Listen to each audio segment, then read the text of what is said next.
Sir ନମସ୍କାର। ଆମ sir ଗେଣ୍ଡୁ ଚାଷ କରିଥିଲୁ ଆଜି ମାସେ କାଳ ହେଲା, ମାସେ ଜାନୁଆରୀ ନା ଡିସେମ୍ବର ମାସ ଚାଷ କରିଥିଲୁ।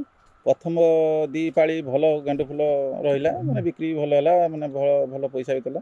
ଏବେ ଦୁଇ ପାଳି କାଟିଲା ପରେ ତଳପଟ କ'ଣ ହେଲା, ଲାଲି ସ୍ପଟ୍ ମାନେ ଫୁଲ ଦେଖାଯାଉଛି ଭଲ, ପଛପଟ ଅନେଇଲା ବେଳକୁ ଦେଖିଲା ବେଳକୁ ତଳେ ସବୁ ପଚି ଯାଇଛି ଫୁଲ ଗୁଡ଼ା। ଏରେ କ'ଣ ପ୍ରତିକାରକ? ହଁ, ଇଏ ସବୁ ବାବୁ ଯେଉଁ ସମସ୍ୟାଟା କହୁଛନ୍ତି ଗେଣ୍ଡୁ ଫୁଲରେ, ଇଏ ହେଉଛି ଗୋଟେ କବକ ଜନିତ ରୋଗ। ଇଏ ରୋଗ ହେଲେ ପାଖୁଡ଼ା ଗୁଡ଼ାକ ସଢ଼ିଯିବ ଏବଂ ଏହାର ବଜାର ଦର କମିଯିବ।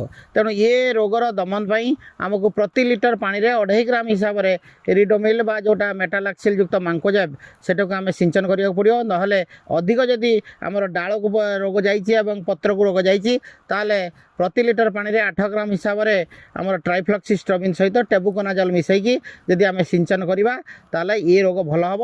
ଆବଶ୍ୟକ ସ୍ଥଳେ ଆମେ 10-15 ଦିନ ଗ୍ୟାପ୍ରେ ଆମର ବ୍ୟବଧାନରେ ମଧ୍ୟ ଏଇ କବକନାଶକୁ ସିଞ୍ଚନ କଲେ ଏ ରୋଗଟା ଠିକ୍ ହେଇଯିବ।